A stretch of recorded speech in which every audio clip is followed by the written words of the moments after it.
Boa noite. É sempre um prazer estar aqui de volta em Campinas, no CPFL Cultura. Bom, hoje eu tenho uma missão com vocês, que é desenvolver uma reflexão sobre uma coisa meio assombrosa, assim. Nós vamos falar de medo, né?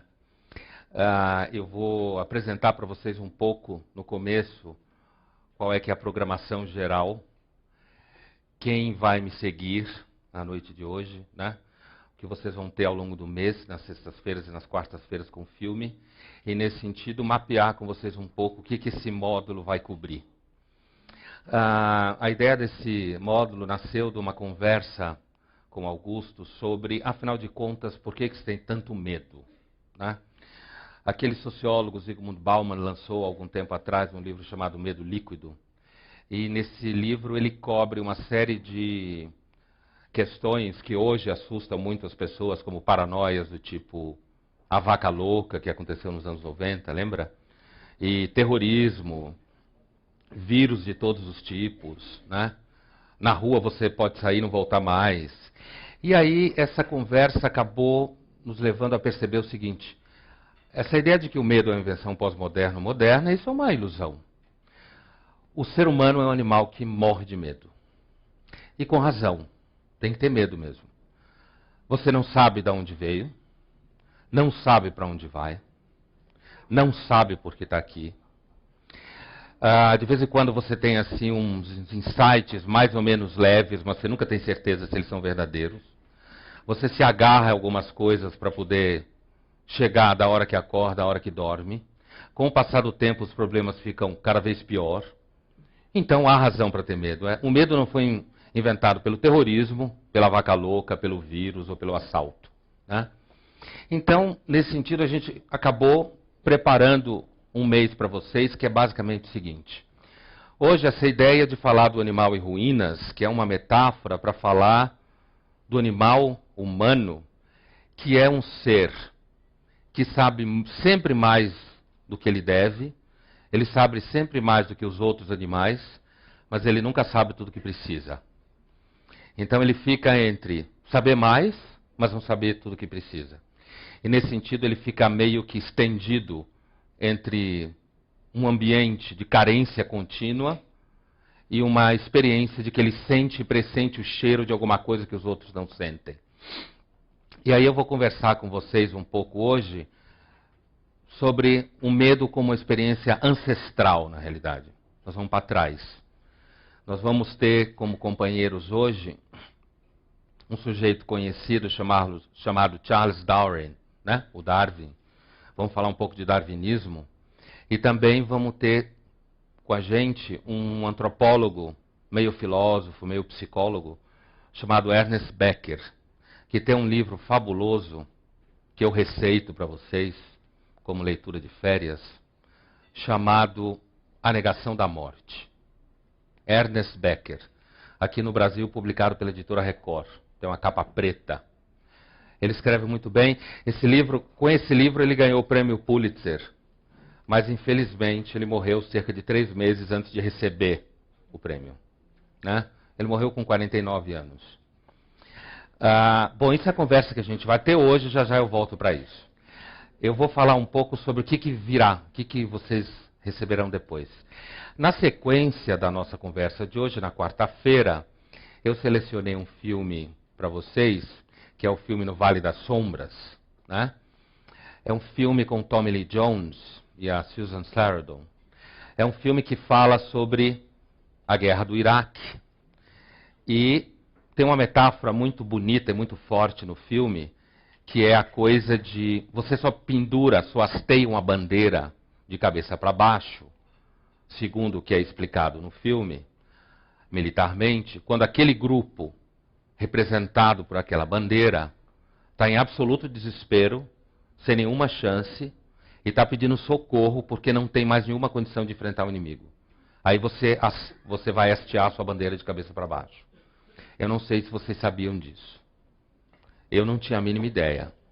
Então, na economia do filme, na economia estética do filme, é de fato um impacto ao longo da história, quando você vai percebendo que faz todo sentido hastear a bandeira de cabeça para baixo. Depois vocês vão receber a visita do Oswaldo Giacoia, professor da Unicamp, e vai ser um momento assim mais especificamente filosófico do módulo. Porque o Giacoia, grande especialista em Nietzsche, né, ele vai falar para vocês sobre um filósofo que tinha, parece que por gosto, fazer com que as pessoas ficassem com medo. Né? Falar coisas como, olha, um dia a estrela apaga, o planeta morre e o universo continua no seu silêncio e na indiferença. E como é que você vai sobreviver quando você perceber que os religiosos o são porque morrem de medo, as pessoas que acreditam na ciência também morrem de medo, por isso acham que a ciência vai salvar o mundo, né? E na realidade a humanidade é um bando de ressentidos que ficam criando metafísica para sustentar a vida, né?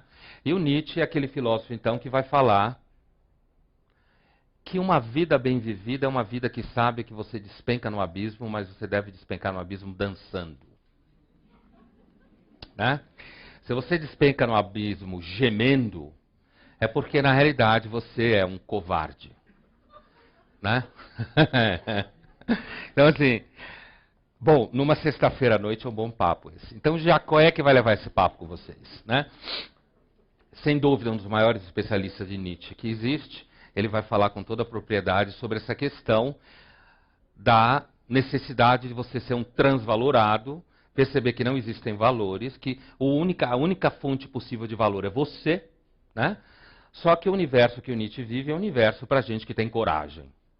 Então, o tema é basicamente o tema da coragem, a conversa que o Giacoia vai ter com vocês.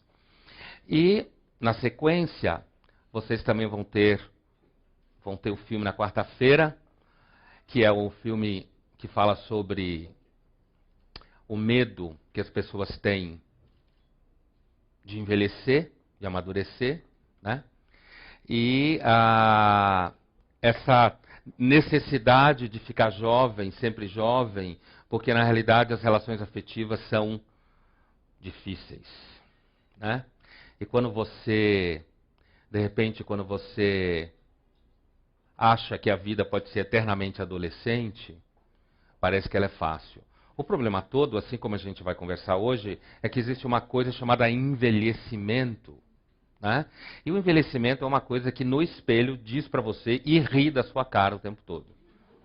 Quanto mais você tenta negá-lo, mais ele diz, eu estou aqui e vim para ficar. Enquanto você estiver aí, eu estou aqui. Cada vez mais eu e menos você. Fazer o quê? Bom, eu disse que eu ia falar sobre o medo, então tudo bem, depois passa. Bom, depois, na semana seguinte, vocês vão receber o Jérico Loparic, professor da Unicamp também da PUC, São Paulo, que é um grande especialista em Heidegger e Winnicott, né? Filósofo também, mas ele vai ter uma conversa com vocês mais no âmbito da psicologia profunda, né? Ainda que, sendo filósofo, ele vai estar sempre fazendo o casamento entre as duas, que na realidade é um excelente casamento. Né? E o tema da noite que o Loparic virá aqui conversar com vocês é um tema agudo que fala da obrigação de você ter sucesso. E qual é o medo que está associado a isso? O fato inexorável que ninguém tem sucesso o tempo todo. Na realidade, a experiência da vida é uma experiência que, pelo menos do ponto de vista fisiológico, você tem cada vez menos sucesso. Né? E eu sei que às vezes é engraçado, mas bom. Né? Mas sim. Então, como eu ia dizendo, o tema que o Loparic vai desenvolver com vocês é o tema do medo do fracasso. Exatamente esse. Né? Uma experiência, e aí bem associado ao mundo que a gente vive hoje, né? Que é um mundo dominado por aquela lógica de que você tem que agregar valor à sua vida o tempo todo, de que você não pode parar, porque você tem que ter sucesso como profissional, como pai, como mãe, como amante, como marido, como esposa, como cidadão. Ou seja, Tá. Vou aproveitar para tomar vinho, então. Soltou?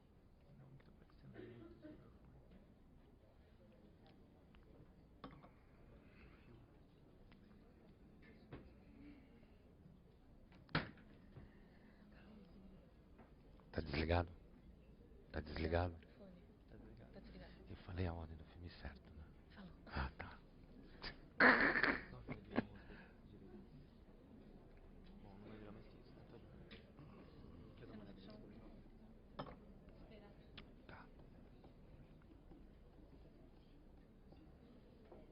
Tá bom? Bom, então voltando ao que eu estava falando com vocês, a visita do Loparic, então ela vai circular ao redor dessa questão de que você nunca pode descansar, né? E aí a gente tem toda uma série de psicologias, filosofias, poesia, literatura, que diz para você o tempo inteiro que você tem que ter cada vez mais sucesso, mais eficácia. Isso, na realidade, cria uma experiência de mundo onde parece que ninguém está aí para quando você finalmente tem aquele sentimento de que você não consegue mais fazer o que tem que fazer. E aí, inexorável é o sentimento de solidão num espaço como esse. E se você começa a ter essa demanda cada vez mais jovem, cada vez mais você vai ter uma experiência de que todo mundo sabe o que é isso. Quanto mais demandam de você, mais você começa a perceber que um dia você vai falhar. E como a experiência da vida humana é uma experiência que o fracasso é essencial para você virar gente, todo mundo sabe disso, mas ninguém fala, né? Quando você tem muito sucesso, você acaba ficando meio bobo. Porque você começa a sonhar e achar que sempre vai ser assim. E, bom, na sequência, um filme para falar um pouco dessa ideia, para discutir um pouco essa ideia de você ser o máximo, mandar em todo mundo, e você ficar curtindo, buscando emoções o tempo inteiro, vocês vão ter o Alpha Dog, né? Que é um filme que fala exatamente de filhos perdidos, alguns agressivos, outros bobos, e pais que querem só se divertir no meio disso tudo, né? Aquele tipo de pai que inveja o filho, porque o filho é mais jovem, ele quer ser o filho quando crescer, né? E por definição, quando você quer ser o filho quando crescer, você está dizendo que seu filho não tem futuro, porque quando ele chegar a você, ele vai querer voltar para trás. Então, todo mundo que tem um pai que quer ser um filho quando crescer, na realidade não tem pai, né? Então, bom, essa é uma discussão do filme. Nessa, e a violência toda, que eu não vou contar o filme para vocês, que vai estragar o filme. Mas toda a violência decorrente disso daí. E por último, vocês vão receber a visita do Leandro Carnal, professor da Unicamp, historiador, que ele vai fechar o módulo falando numa coisa que normalmente as pessoas fecham a vida falando. E Deus? Né? E aí? Existe? Não existe? O que ele exige? Se ele não existe, é isso. Se ele não existe, é aquilo. Né? Todo o retorno da religião que se fala hoje em dia. Né? Essa relação que a gente tem com os deuses sempre, eternamente, desde a caverna, provavelmente, que é uma relação que passa por você tem medo, você ama, você quer ser amado, mas Deus é sempre grande, sempre maior que você. De vez em quando ele se mexe e te esmaga. Né? E a gente tem sempre esse sentimento de que, de alguma forma, parece que o universo não passa por você. Não passa pela sua vida e escapa do seu controle. E ainda mais no nosso caso da tradição judaico-cristã, que marca o Ocidente, né, onde a gente vive, que é uma imagem de um Deus que é extremamente bravo, tudo bem que ele ama também, né, mas o filho dele morreu na cruz, para quem acredita que ele era filho dele. Então, assim, é uma história, a Bíblia é uma história que dá um filme, assim, de bastante sangue, né? E, ao mesmo tempo, é uma história que fala de eleições, de escolhas. É um livro que demonstra, na realidade, um Deus que não gosta de covardes. Né? Se você é covarde, provavelmente Deus não gosta de você. Então, assim, com essa discussão, a gente vai fechar entrando na quarta-feira com um filme que é o Sangue Negro, né? Que é um filme que fala que haverá sangue, em inglês, né? É o título do filme. E é um filme que fala sobre a exploração do petróleo no começo dos Estados Unidos e enfoca um personagem que é o o Oil Man, como ele se chama, né? Oil Man, e que é um sujeito absolutamente monstruoso. Né? Quem viu o filme sabe. Um cara que parece que não estabelece relações afetivas com ninguém, e é um cara que parece pensar que ele, na realidade, é realmente Deus. Né? Bom, esse é o universo que vai passear com vocês aqui em Campinas esse mês. Né? Eu espero que vocês se divirtam. A ideia é que a gente reflita um pouco sobre o medo. Bom, a minha missão hoje com vocês é falar por que o ser humano seria um animal em ruínas. E para isso eu vou começar dizendo o seguinte. Imagine, vou trabalhar com vocês duas imagens. A primeira, para trazer um pouco a gente para a experiência hoje, faça a seguinte experiência. Imagine que você está numa nave espacial. E você é capaz de viajar pelo universo inteiro. Imaginou você numa nave, alta tecnologia, você viaja pelo universo inteiro. Tudo bem que ele é infinito, mas você viaja, sei lá, na velocidade da luz ao quadrado. Você passeia por tudo que existe. Está passeando? Está vendo de vez em quando você vê uma luz e uma estrela lá longe. Você ouve umas pedras vagando, né? Muita escuridão, muito vazio. Imaginou? Agora imagine que você passeia também pela extensão absoluta do tempo. Você vaga por esse universo para sempre, enquanto você existir. Está lá, nessa nave, nesse lugar. Agora imagine que só existe você no universo. Imaginou? Só você. Vagando pelo espaço infinito, durante tanto tempo quando você estiver vivo, com ninguém para conversar, ninguém para te dizer absolutamente nada sobre por que aquelas pedras estão ali. Só existe você. Esse lugar onde só está você, imagine que é o lugar que está a humanidade. Por um instante, tudo bem, talvez exista um outro cara perdido numa nave espacial lá longe, tão perdido quanto você, né? Sem nenhuma... Talvez ele conheça melhor a rota, mas nem por isso muda. Então, eu gostaria que vocês tivessem em mente esse lugar, esse locus, tá? Agora, um outro lugar que eu gostaria que vocês pensassem é o seguinte. Agora, focalize o planeta Terra. Imagina uma cena, você vai fechando a câmera, costa da África, certo? Você vê um grupo de humanos vagando pela costa da África. Um calor muito grande, muito quente. E você andando, esse grupo andando pela costa da África. Agora imagine que tem nesse grupo uma criança chorando, berrando, estendendo a mão para cima, tentando segurar a mão de uma menina que está do lado, que ele não sabe quem é direito, e que a menina segura a mão dessa criança meio por inércia, e vai caminhando junto com essa criança. E, enquanto ela vai caminhando, ela pisa na cabeça de um velho, que ela não percebe, que está caído no chão, caiu alguns minutos antes. E essa menina põe a mão na areia para pegar alguma coisa que se mexe e põe na boca. Ela não sabe o que é. Para você que está olhando a cena, parece uma espécie de verme, alguma coisa assim. E ela come. Do lado dela tem um homem, mais velho que ela, andando junto com um grupo, olhando para cima, olhando para os lados, morrendo de medo, achando que está escutando vozes, que está escutando ruídos, né? Bichos de todos os lados, também com fome e com sede. Do lado dele tem uma mulher, mais ou menos a idade dele, com a barriga grande, com um feto dentro dessa barriga, que não se mexe mais. Né? Ela sente dor, ela cai de joelhos no chão, ela olha para cima, e lá de cima tem uma espécie de criador cego olhando para ela, com os olhos vermelhos injetados de sangue. E esses são nossos patriarcas. É deles que a gente descende. Né? É claro que eu estou descrevendo o universo dominado pela teoria darwinista.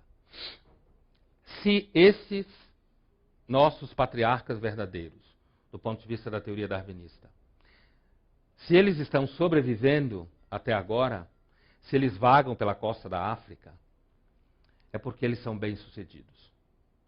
E cada vez que você tem uma espécie acuada, cada vez que você tem indivíduos de uma espécie batalhando para sobreviver num universo, num mundo que é extremamente agressivo, nesse momento, a teoria da seleção natural está operando no clímax dela.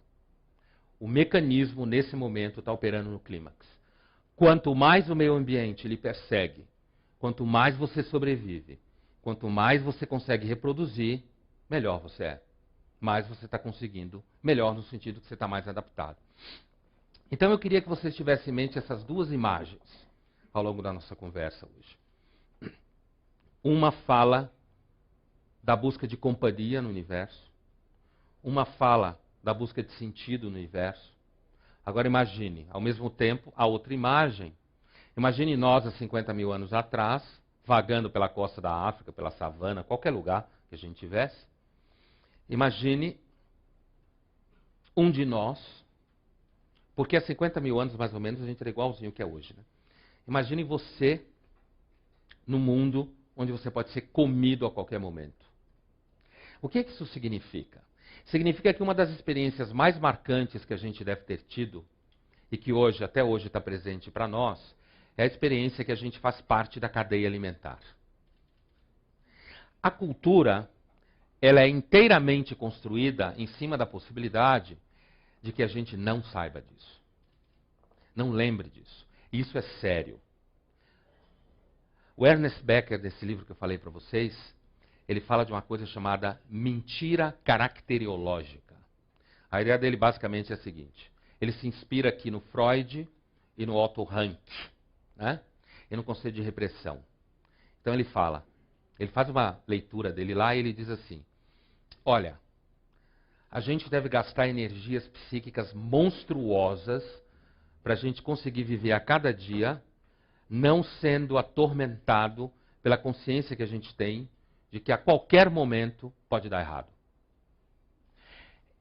Só que ele diz que isso daí deve operar no fundo do nosso psiquismo e a gente deve ter um mecanismo para manter a estrutura funcionando para garantir que essa consciência não venha à tona. Porque se essa consciência vier à tona, a demanda de sobrevivência que você tem, provavelmente você não vai conseguir fazer frente a essa demanda de sobrevivência. Você vai ficar paralisado diante desse pânico. Então, se você volta para aquela imagem que eu falei lá da África, né, e pensa nos nossos patriarcas, a ideia é a seguinte, esse pânico deve estar embutido na nossa experiência de adaptação. Grosso modo é o seguinte, quem conseguiu mentir melhor, sobreviveu. Quem ficou paralisado diante do inexorável terror da existência, não conseguiu reproduzir. E vocês sabem que na teoria darwinista, basicamente é o seguinte, se você não reproduz, você não se adaptou. É claro que normalmente quando a gente discute isso, alguém levanta a mão e diz assim, eu não tive filho, significa que eu não estou adaptado? Não é assim. Né? O darwinismo fala da espécie. A ideia basicamente é o seguinte, se 80% da população resolvesse não ter filho, aí a espécie não estava adaptada. Mas como a maioria tem, alguns podem ter o luxo de dizer eu não vou ter. Porque a maioria tem. Mas a ideia é a seguinte, se você não consegue chegar à idade da reprodução, você não consegue garantir a permanência do seu material genético para frente. Então, assim, o Becker vai dizer o seguinte, apesar de que, sem dúvida, aqueles que sobreviveram foram aqueles que conseguiram esquecer que o principal afeto do ser humano deve ser o medo. Porque nós somos um animal. Veja bem, a gente não fabrica veneno, a gente não consegue voar, a gente não consegue morder um bicho com os dentes. Se você tentar morder, você vai ver que você não consegue. Você tem um tamanho desengonçado, você não enxerga direito, não ouve bem. Ou seja, tudo que você tem é pensar. Pensar é o seu grande barato. Compreender o mundo, tirar conclusões. E é justamente essas conclusões e a capacidade que você tem de observar o meio ambiente e perceber causa e efeito, é justamente esse movimento que leva você à consciência que se transforma no pânico. Você consegue enxergar lá na frente que você não vai dar certo. É esse o pânico. Entendeu o medo ancestral ao qual me refiro? E é claro que a gente sabe disso e, no entanto, a gente vive bem. Você toma vinho, você passeia, você viaja, você faz amor, você briga. Você não para de repente e diz assim: ih, eu sou mortal, logo hoje eu não vou dar risada. Normalmente você não faz isso. Quando você começa a fazer isso, é porque de alguma forma, e aí vem toda essa experiência da melancolia e da depressão, é porque de alguma forma a estrutura desse pânico embutido na sua experiência adaptativa vem à tona e te afoga. Então é mais ou menos como se eu estivesse dizendo o seguinte: esse animal amedrontado, assustado, que está dentro de nós, é como se o ser humano tivesse uma experiência única entre todas as espécies que nenhuma outra tem. A gente carrega um predador dentro de nós mesmos. Qual é esse predador? É o animal que tem mais consciência do que devia. Só que é um animal que, justamente porque tem mais consciência que devia, é que ele conseguiu se adaptar. Porque esse é o grande instrumento de sobrevivência dele. Só que esse grande instrumento de sobrevivência dele é, ao mesmo tempo, o instrumento que corrói ele, como diria o Becker na linguagem psicanalítica, inconscientemente. Então, se correr o bicho pega, se ficar o bicho come. O resultado é toda essa experiência animal de pânico e terror cai sob repressão.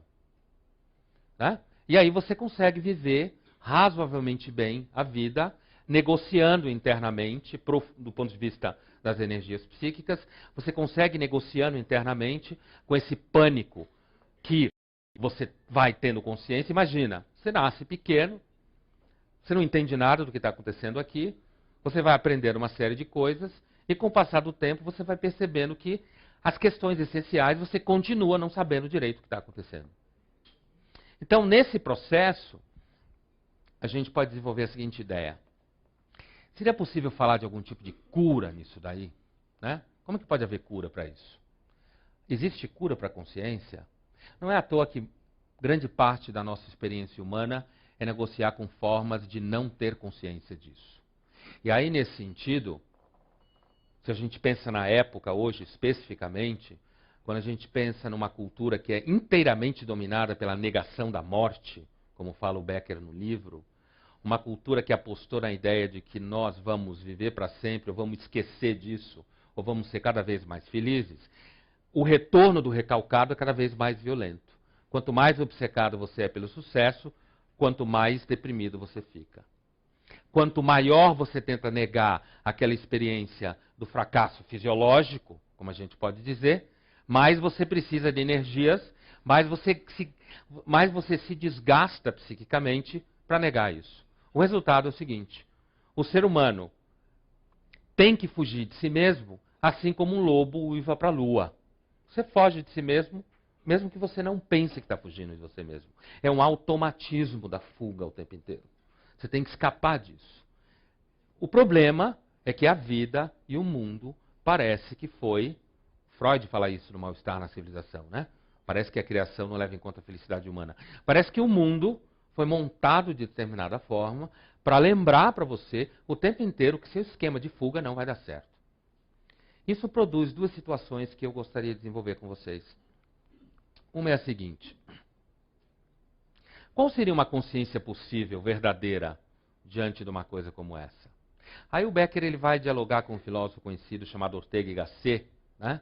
Ele vai dizer o seguinte: essa é uma metáfora que muitos filósofos utilizaram no século XVII para cá. A verdadeira condição do ser humano é a condição de um náufrago.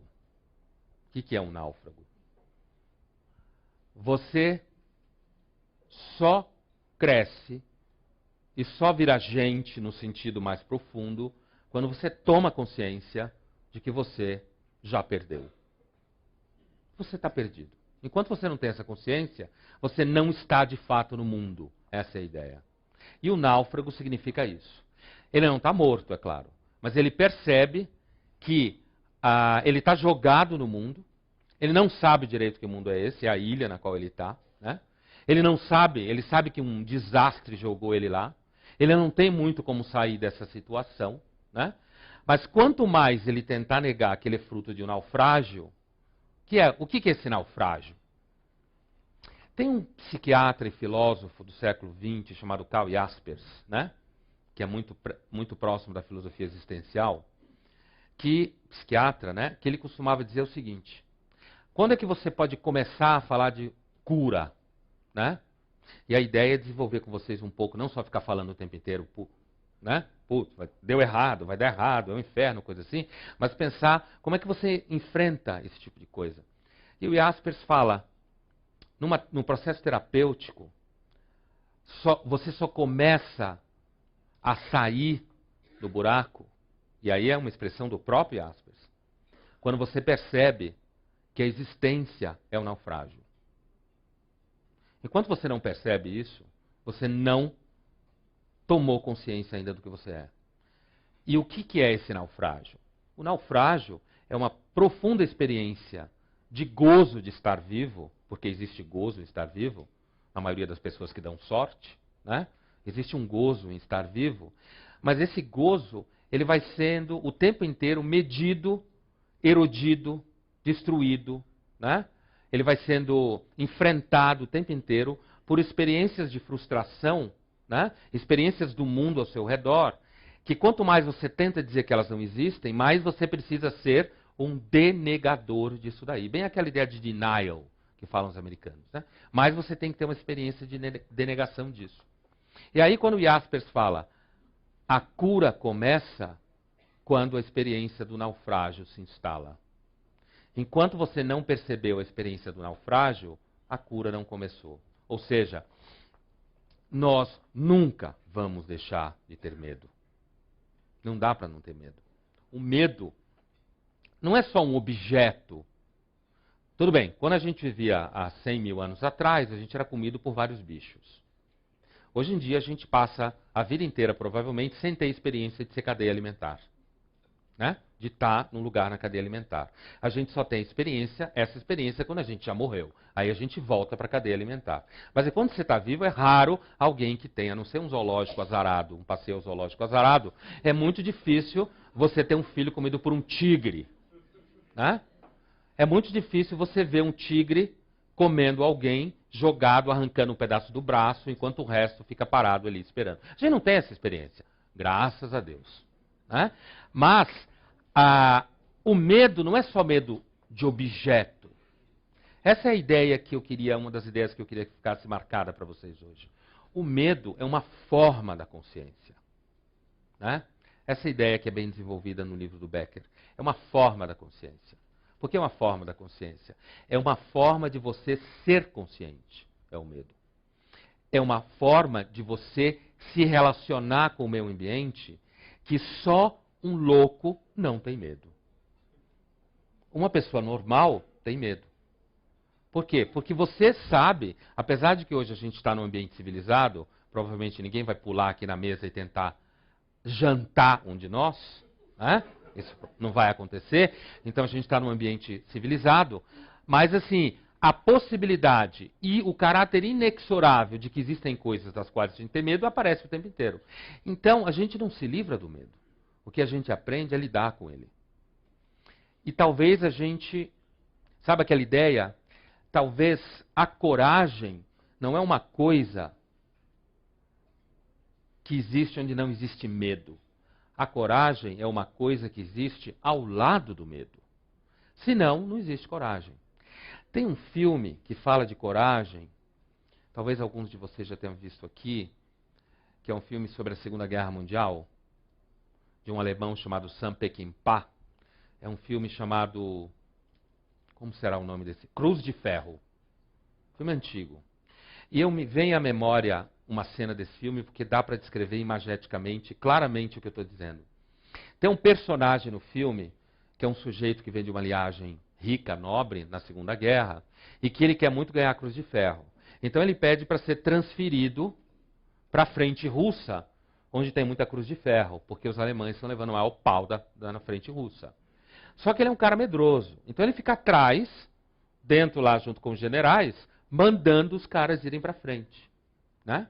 Só que ele quer ganhar a cruz de ferro. Então ele fica estressado o tempo inteiro para inventar, fingir alguma situação onde pareça que ele é corajoso, mas na realidade ele não é. Né? Enquanto tem um personagem lá, que é um cabo, que na realidade ganha um monte de cruz de ferro, e normalmente faz o que todo mundo faz quando é corajoso, joga tudo na gaveta. Né? Não anda com ela no peito, joga na gaveta. Né? Isso é bem a imagem do Nietzscheano. Né? Então assim, e aí no final do filme, quando os russos invadem o acampamento alemão, o coronel, que já está de saco cheio daquele capitãozinho covarde, pega o cara pela gola, na hora que está chegando o exército russo, ele pega o capitãozinho, joga na frente do soldado russo, dos soldados russos, e fala, é aí que nasce a cruz de ferro. Né? Quer dizer, se ele não conseguir controlar o terror que ele tem, com razão, o problema não é ter medo.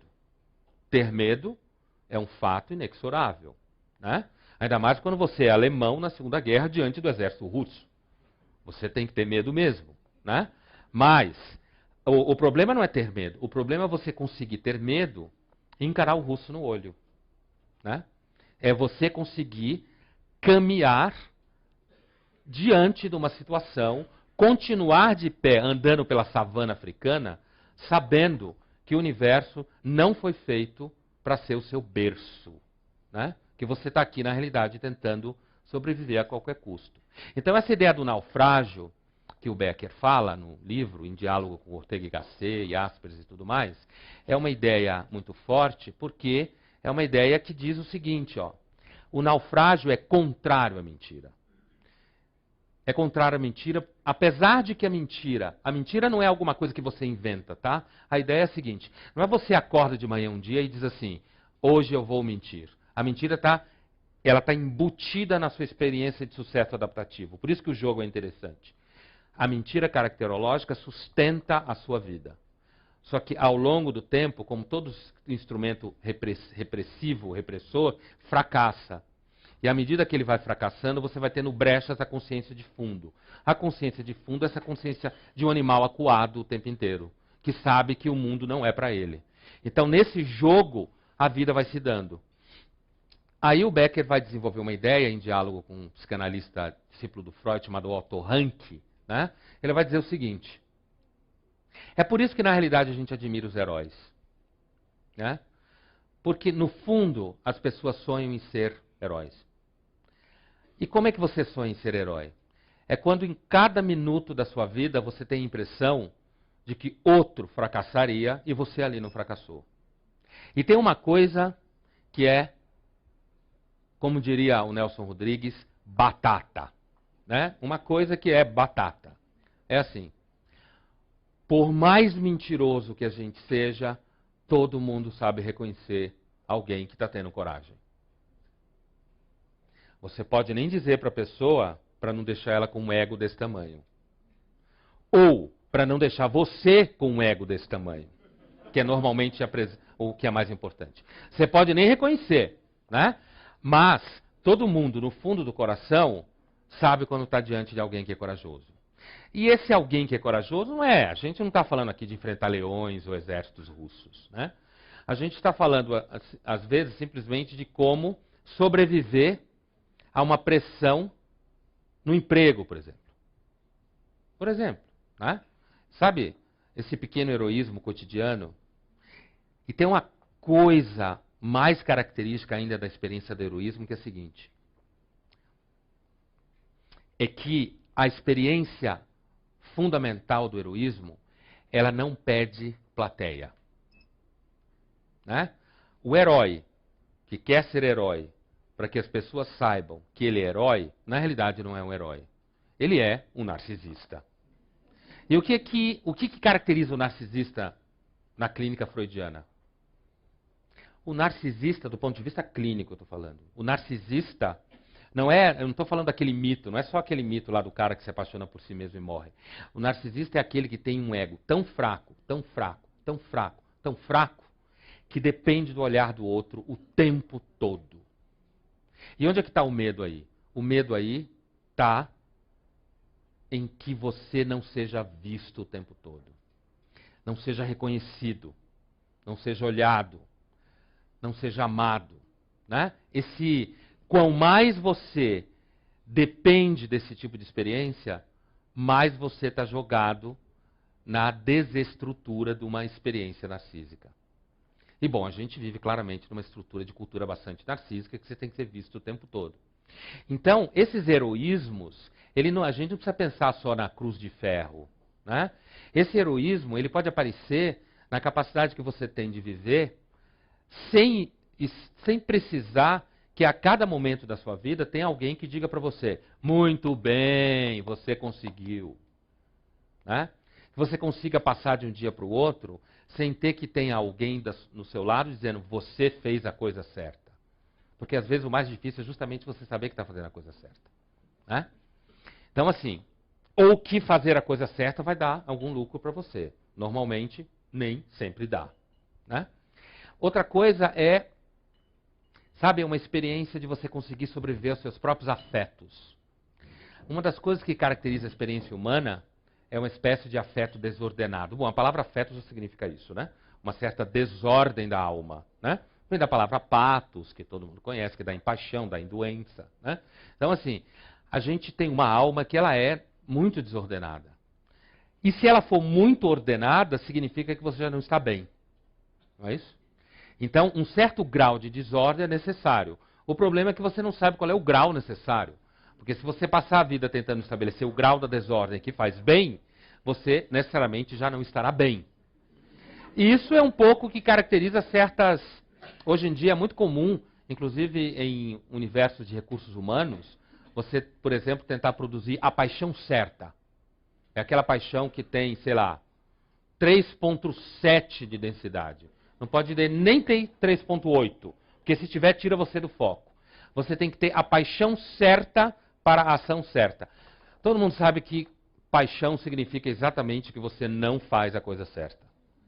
Né? E você faz a coisa certa, muitas vezes, não porque você soube fazer a coisa certa, mas simplesmente porque você fez.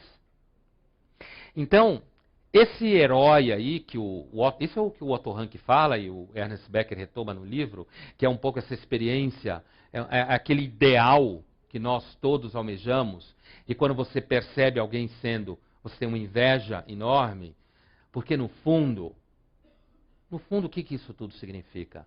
Que ser herói não é racional. Essa é a questão talvez mais aguda desse problema todo. Imagine a seguinte situação. Imagine que você vive na ocupação alemã, Segunda Guerra Mundial. Né? Imagine que você está em qualquer cidade europeia que foi ocupada. Hoje eu estou com guerras na cabeça, mas é o tema. Né? Então, assim, imagine que você vive na ocupação alemã. Agora imagine que você é uma família da população local, que não tem nada a ver com judeus, homossexuais, ciganos, nada daquelas coisas que os nazistas achavam que estava abaixo dos cachorros. Porque os nazistas tinham sensibilidade. Por exemplo, eles tinham várias organizações a favor dos direitos dos animais. Mas eles achavam que animal, cachorro é pessoa. Judeu, cigano, homossexual não era. Essa é a diferença. Né? Então, assim, agora imagine que você não tem nada a ver com esse tipo de gente. Você está vivendo sua vida. Agora imagine que a sua mãe ou seu pai pensa que você é uma criança, adolescente. A sua mãe ou seu pai, ou sua mulher ou seu marido, resolve esconder na sua casa um grupo desse tipo. Não estou pedindo para vocês falarem isso em voz alta. Esse é o tipo da questão que nunca se fala em voz alta. Quando você toca em questões muito essenciais sobre o medo, é melhor você se calar e pensar com você mesmo. Né? E, na realidade, esse é um dos grandes problemas do medo. É que uma das características do medo é que ele está instalado em você. E de você, você não pode fugir. Né? Quanto mais vai fracassando a estrutura de mentira, mais você vai percebendo o que está dentro de você. Então, voltemos para a nossa situação.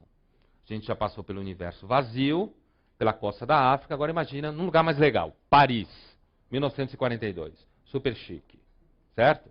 Agora imagine que seu pai ou sua mãe, seu marido ou sua mulher resolveu esconder uma família dessa na sua casa. Café da manhã, você tomando café da manhã, aquela família com você não tem nenhuma relação com ela, e você sabendo que a qualquer momento a sua família pode rodar e pode dançar, porque alguém na tua casa teve uma ideia idiota de colocar na sua casa gente que você não tem nada a ver. Simplesmente porque essa figura na sua família meteu na cabeça que ela tinha que salvar esses caras. Você não consegue encontrar razão nenhuma. Tudo bem, o bem da humanidade. Mas o que é a humanidade? A humanidade é aquela palavra que descreve uma coisa que todo mundo fala e ninguém nunca sabe o que é. Porque você sabe quem é seu vizinho, você sabe quem é seu filho, sua mulher, seu marido, seu professor, seu inimigo, quem é seu chefe, mas você não sabe o que é a humanidade. A humanidade é uma coisa que você vê normalmente quando alguém está querendo descrever um monte de gente. Mas o que você conhece, você conhece seres humanos. Sabe aquilo que o Woody Allen, certa feita, disse? Quando alguém estava falando com ele sobre judeu, o Woody Allen levantou a mão e perguntou: de que judeu você está falando? Do meu tio Isaac ou do meu avô Abraão? Né? Quer dizer, essa ideia abstrata. Agora pensa no concreto. Então você está lá com um grupo de pessoas problemáticas na sua família e imagina que a tua mãe ou teu pai meteu na cabeça que aquele povo vai ver ali. Você talvez em algum momento começasse a pensar assim: pô, minha mãe não me ama. Porque se ela me amasse, ela não botava essa gente aqui dentro. Porque quando ela põe essa gente aqui dentro, ela põe a nossa vida em risco. Quem ela ama mais? A mim ou essa gente? Entende quando eu quis dizer que às vezes você ter coragem não é necessariamente racional?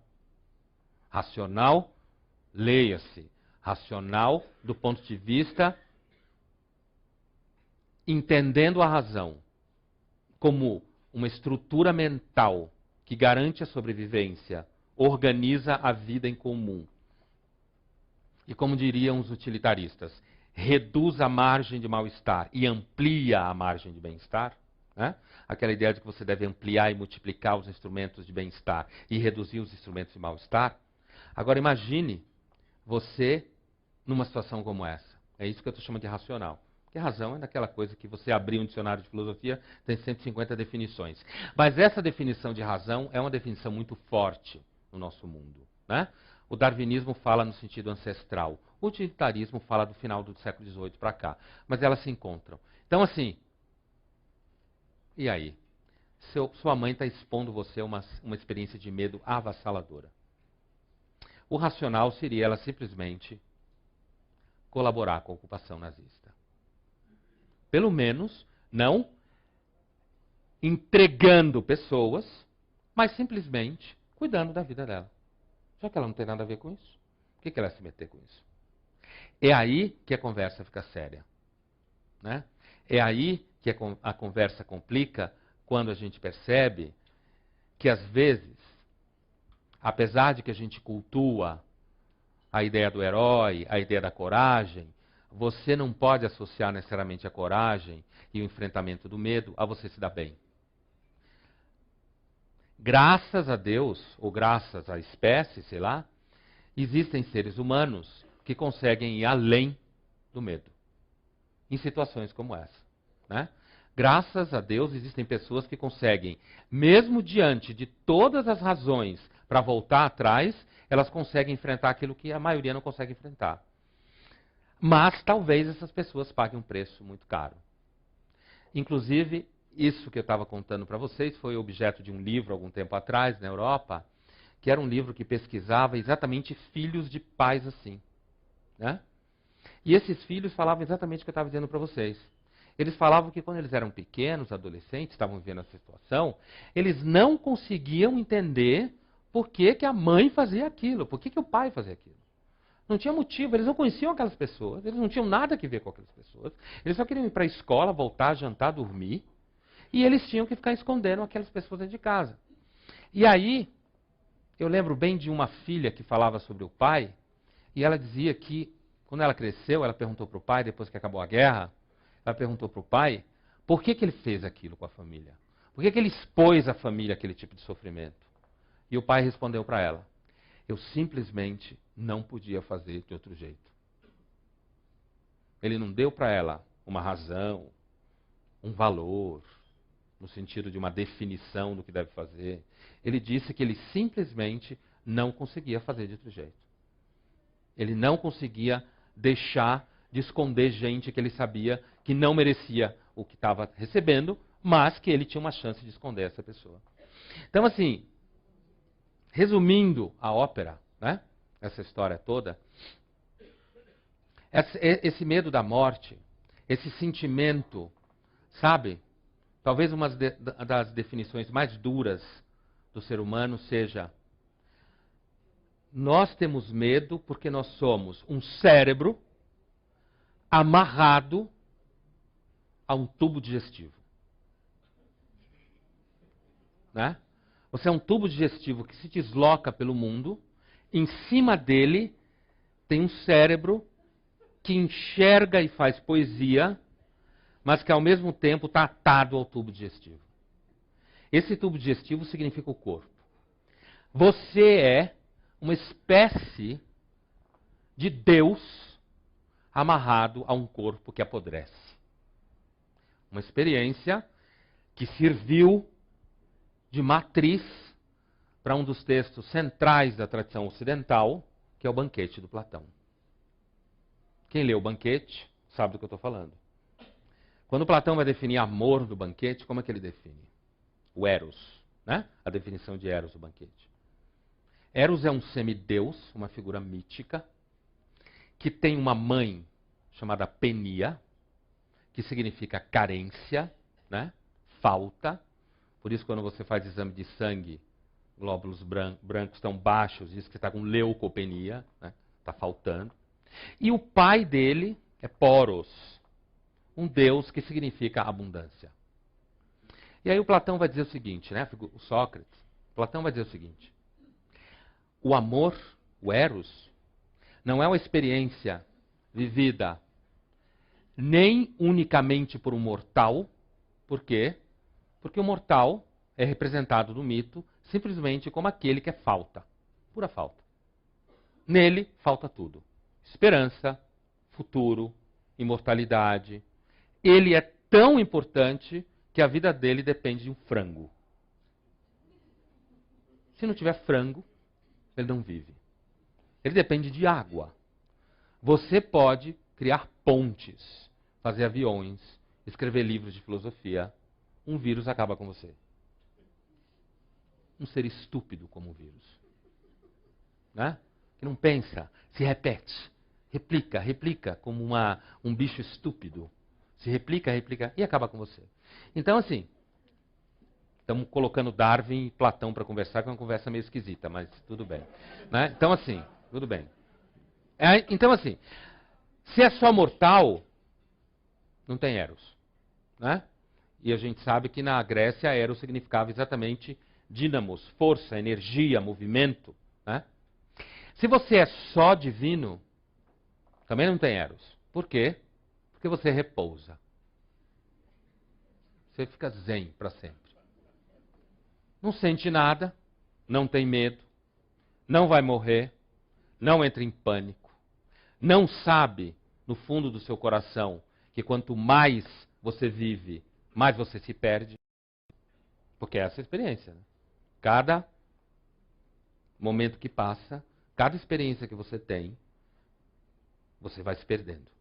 Né? E não tem outra solução. É só isso. A outra solução é se perder logo, que não é uma boa solução. É você continuar vivendo. Então, assim, a ideia é a seguinte. A ideia a conversa que eu estou tendo com vocês hoje aqui, e a ideia do módulo como um todo, é: a covardia talvez não seja uma boa abordagem do medo. Apesar de que talvez você possa viver como covarde e muito bem a vida inteira. Só tome cuidado para ninguém perceber isso. Né? Porque as pessoas não gostam de covardes, por uma razão muito simples, somos todos covardes.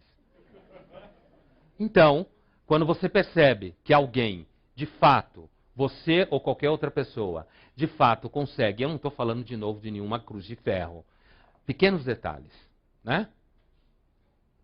Como diz a tradição judaica, Deus pode estar no detalhe, né? Então, às vezes é um pequeno detalhe que você enxerga o todo, né? Então, assim, voltando ao que eu estava dizendo, minha conversa louca de Darwin com Platão.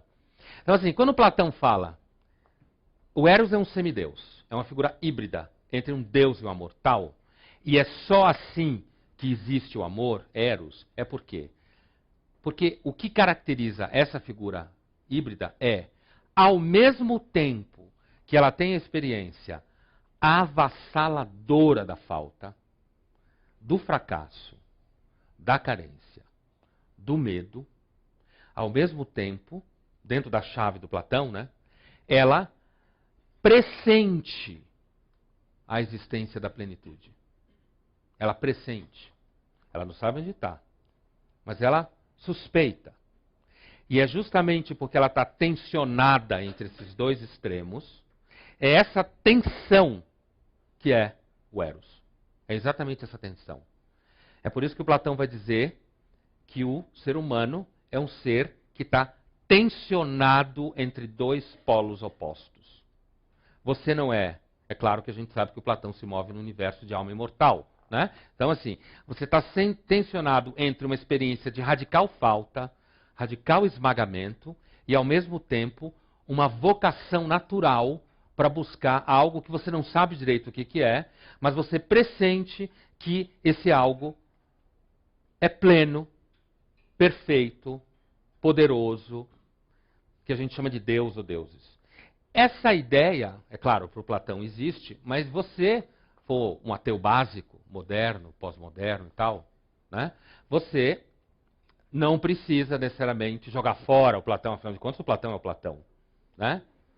E como eu sempre falo para os meus alunos de graduação, nunca fale mal de Platão. Não é? Nunca fale mal de ter uma ex-aluna minha de graduação ali. Nunca fale mal de Platão. Por quê? Porque Platão é um clássico. Se você falar mal de Platão, você está sempre falando mal de você. Porque o Platão nunca está errado. Você pode estar errado. O Platão nunca está errado. Pode ter certeza, ele nunca está errado. Senão, a gente não lia esse cara há 2000 e tantos anos e não encontrava nele coisas. Sabe um clássico, né? Um clássico é aquele que quando você lê ele, na realidade ele lê você. Você entra nele de um jeito e sai de outro. O Platão é um desses caras aí. Então, assim, ainda que você não acredite na história de alma imortal, essa ideia, que você fique mais encostado na discussão darwinista ou do Becker, que na realidade passou a vida inteira dele sendo ateu, e no final da vida não, no dado momento da vida dele, ele tem uma conversão e volta a praticar a religião dele, que era judaica, ele diz assim, mas não foi o medo da morte, que é a grande tese dele, né, que levou ele a Deus. Ele disse que o que levou ele a Deus foi quando nasceu o primeiro filho dele. Que ele se perguntou, de onde apareceu isso? Tudo bem, saiu da barriga da minha mulher, mas como que apareceu esse negócio que respira, se mexe, e vai crescer, vai ficar igual a mim, né? E vai ter todas essas experiências. Como é que isso apareceu de repente da pedra? Né? Porque de certa forma, se você pensar que a gente é feito de pedra no sentido de poeira, né? O que nós somos? Nós somos uma poeira que um dia abriu os olhos e começou a olhar ao seu redor. Aí pegou uma nave espacial e foi passear pelo universo. Mas é só poeira, andando pelo universo, vazio, olhando para si mesmo, né? Então, se você quiser ficar desse lado, ainda assim, a experiência de que o ser humano, aí nessa estrutura, você coloca o cérebro no lugar desse órgão insaciável que fica buscando sentido o tempo inteiro, né? Ele busca sentido o tempo inteiro. Ele quer entender as coisas, né? Ele se pergunta como as coisas são. Hoje, essa discussão chegou no mundo empresarial já. Né? Chegou nos modos mais concretos de existência. No seguinte sentido, o ser humano tem cérebro. E o que nós vamos fazer com isso? Não dá só para usar o parasimpático, não dá para usar só a razão estratégica instrumental de sobrevivência. O ser humano tem cérebro. Né? E esse cérebro é caracterizado por ser um órgão que às vezes produz coisas inúteis. E parece que a inutilidade faz parte da saúde mental. Né? E às vezes quando você está num mundo muito obcecado pela saúde, a última esperança é alguma forma de doença mesmo. Só. É que alguém deprima perto de você e você olhe e diga, afinal de contas, para onde eu estou indo? Né? Então assim, mesmo que você fique do lado do Becker, e eu vou indo em direção ao fechamento para a gente conversar um pouco, essa imagem, fica com essa imagem, um cérebro engatado num corpo, e o corpo é uma das experiências mais avassaladoras de transcendência que existe. O ser humano é um animal da transcendência. O que significa essa palavra transcendência? Filosofia é uma das palavras, 3, 4 palavras que quando o aluno entra na filosofia, mais tem problema e tem medo de errar na prova. O que é transcendência? Né? Mas, tudo bem, transcendência, uma definição básica é o seguinte, é o que está fora do tempo e do espaço, ou seja, é o outro radical da condição humana. Deus é o superconceito para isso daí. Mas um processo de transcender-se, né, é um processo em que você se transforma em outro, ou você vai indo em direção a algo que é totalmente outro, né, como alguns filósofos falam. Então, assim, o seu corpo é uma experiência de transcendência avassaladora, e é uma transcendência que você tem medo. Por quê? Porque não existe nada melhor no mundo para dizer que você não manda na sua vida do que o seu corpo. Né? Com o passar do tempo, você vai tendo a experiência de que você não manda no seu corpo. Ele vai criando vida. Só que é uma vida que você não gosta. Né? Ele vai fazendo coisas que você não gosta.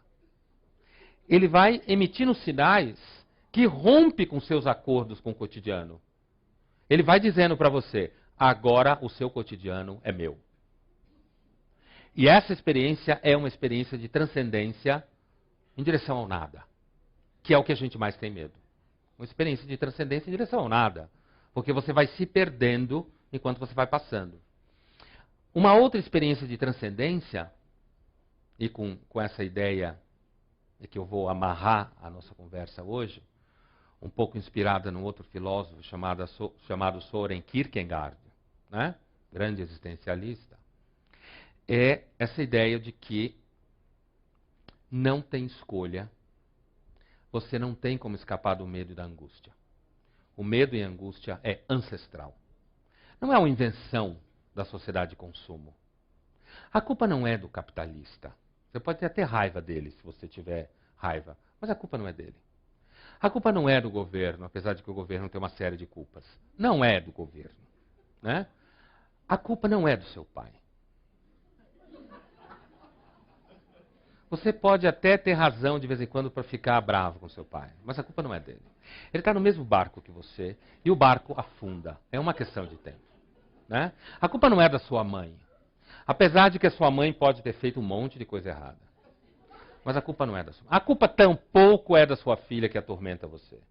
Nem é do seu filho. Eles podem ter uma série de culpas. Não fazer nada que você pede e você tem que ficar ouvindo aquilo, sabendo onde vai dar, mas você tem que fingir que não sabe, para o moleque crescer.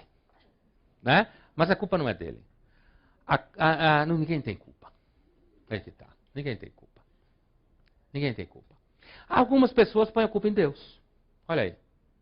Né? Você quer chegar lá na frente de Deus, botar o dedo na cara dele e dizer, por que você me fez assim? Você não podia ter me feito de um jeito em que eu parasse lá pelos 23? Só que com uma cabeça, super cabeça. Né? Mas é claro, se você parasse no 23 com a cabeça de 50, ia dar um problema. Você ia ter problema, mas isso é a imagem ideal. De qualquer jeito, o que o Kierkegaard fala para nós é que essa experiência de angústia, o medo, né, ele também fala de medo, de angústia, de desespero, ela é... Sabe, tem uma imagem que é de um escritor francês chamado Georges Bernanos, que é muito boa, que é o seguinte: o medo, a angústia, é como se fosse uma espécie de pó muito fino, que você não vê ele, mas ele vai caindo sobre você, cai, ele vai entrando nos seus olhos, entrando na sua boca, pelo seu ouvido. Você vai sentindo o atrito, mas você não enxerga direito, né? E você começa a se mexer porque você sente que tem alguma coisa caindo sobre você. E aí você acha que tem que se mexer muito para afastar aquilo. E você se mexe de um lado para o outro. Mas me parece que a verdadeira relação com esse medo, o medo não é uma coisa que acontece com você. Não é alguma coisa que entra por uma brecha da sua alma. Ele sempre esteve ali. Ele, na realidade, é parte da sua alma. Porque a alma tem medo. Porque ela sabe mais do que deve, mas ela nunca vai conseguir saber tudo o que precisa. Obrigado.